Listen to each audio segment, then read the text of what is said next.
I guess we start here now. So, who would ever think that 20 some odd years down the line? 22. 22. Oh, you kept count? Yeah. Wow. 1986. Back then. Exactly. Well, back in the days, I guess. Who would think? Well, first of all, who would think that Marley Marl would produce my album? Oh, very good job on that, too. Who would think that I would wind up moving Big Daddy Kane from one house to another? History. History. Your ears is open? Absolutely. I recall the day that I graduated. I don't know if you recall that or not, but we were getting ready for Madison Square Garden, I think it was. They were doing a battle. You and Shante were afterwards at the Garden. Oh, this is around Hot 97's time. Right, so this is 95. Old school, 90, go down. Something like that, 95, 96. Something like that. So I think it was like 95, and I just left my graduation, seen you and spoke to you, and you said, so where are you coming from? And I said, I'm coming from my graduation. And you said, wow, I'm so proud of you. And I said, and you remember, and I said to you, I was like, you're the first person to say that. Self-destruction. You're headed for self-destruction. I wanted to be on that so bad. And you know what, the weirdest thing, everybody tells me that, it was crazy. Actually, there were only 2 records that I really wanted to be on, and I'm going to say that for the camera. That was the Symphony. We lost on that. The Symphony, I wanted to be on Symphony, and I wanted to be on Self-Destruction. Those are the 2 you should have been on. Yeah, so maybe First of all, I might have to go back and Symphony. Oh my God! You know we said between me and you, that's why they didn't put me on. Molly? I started thinking about this in 2007, but it just seems like the last part of 2007.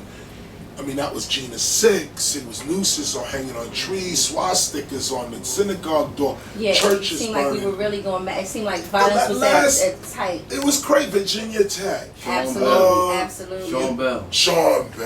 Wow, yes. At the last half of that 2007, so it's funny, Hakeem in the back yelling. Me and him actually got together, me and Hakeem got together and was like, you know, we all coming up on that 2000. Now, what are we going to do? What's really gonna happen? You know how we feel about hip-hop, of course. People always bashing and talking about us, criticizing us, and there's a lot to criticize, no doubt. It is. We look crazy on TV. We do. But this they do. Well, they do. Yeah, we must correct that. Yes, they do. But Hakeem was saying, yeah, well, let's get planning. Let's start now. 2007. Miraculously, BET calls me up, says I won the I Am Hip Hop Award 2007. So I use that platform there to really tell everybody right then and there, we're going to relaunch the Stop the Violence movement. In 2009, we want to approach inner city aggression in 2 ways. 1, poverty and education, literacy and poverty. One of the 2 causes of violence: lack of opportunity, lack of fulfillment of self, purpose, boredom. Yes. I totally agree. Boredom, just boredom. This is our point. 7 to 17. This is the demographic. 7 to 17. We want to hit that audience. Yearly, we have 7,300 minimum. 7,300 kids between the ages of 15 and 18 who are sentenced to life. 7,300 are sentenced to life a year.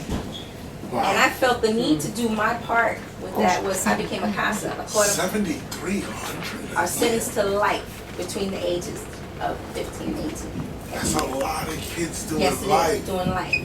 And I became a CASA, a court-appointed special advocate. And the reason why I became a CASA is because a lot of times these children, and I'm going to just call them children, these children are literally pushed through the judicial system, just pushed through the system. No one tells them, no one explains to them, no one says, listen, you know, you have the right to do this, you don't have to say that.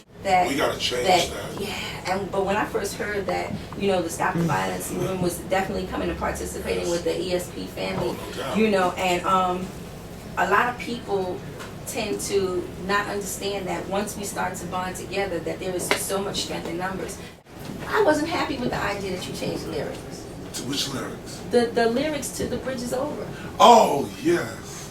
Not not that Roxanne Shante is only good for steady fucking. And I don't want y'all to get it confused and think that I was just so proud and happy about those lyrics, because I wasn't. But the fact is, when you have a great, oh, what you thought I wasn't gonna say? I'm surrounded by family. I can say that. Real talk. But no, the fact is, certain things in history, I feel, should not be rewritten. And when you rewrote that, because for a whole new, oh, you mean a criminal minded? I mean, because what I'm saying is for from back. Yeah, but I'm saying what now when you do it, when you perform, right? You don't say that. No. You don't say it any longer. No. Now, for the whole new generation that comes to see you, the first thing they say is, well, why was she so mad at him if all he says is that? And then I have to go and explain, like, 20 years ago, he didn't say that. Right. You know? So I think I did. I had to defend it. Like, no, that's not what he said. Get the original version. This is what he says, you know? And it was, and I mean, even though. Get the original version. Absolutely. Well, see, that's where the scholarship is supposed to come in. Yeah, for the me, version. It's immature. Mm-hmm. Where I'm at today, those lyrics don't make sense. Now let me tell you, but wait, before you finish, right. Let me just say, when I first heard the lyrics, and then you know, of course, I was angry. I confronted you at the bank. You know how I do it. You know, I have no choice but to do it what it is. It is what it is.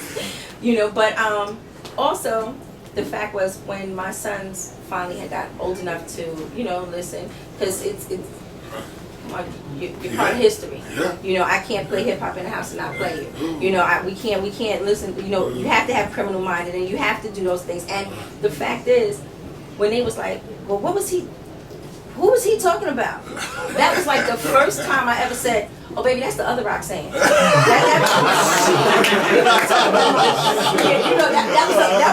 was the other Roxanne. You know, and that was like the first time I bowed out gracefully. I was like, no, baby, no, that wasn't mommy.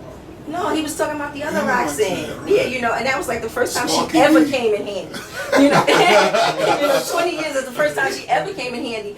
You know, and the reason why I say that sometimes I feel like history should not be rewritten is because those were character builders. Like I took those lyrics, and those were one of the reasons that really pushed me to pursue my education, because I never wanted anyone to think that Roxanne Shante was only good for study, you know. So therefore, it gives you that drive and that push. So sometimes things that people take as adversity, or people take as, you know, things that are gonna belittle you or make you, no, honestly they don't. When you're hood born and bred, there's certain things that you take. There's gonna be those who are weak, and I when it comes to self-esteem builders and things like that, I also tell a lot of young ladies, like, listen, you're going to hear a lot of derogatory statements regarding yourself.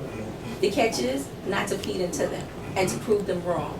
Hey, this is Dr. Roxanne Shante, and know for a fact that I am definitely a supporter of Stop the Violence. And you will be seeing me not only on the pre-tour but the tour. So 2009, we plan to do nothing but stop the violence. Please.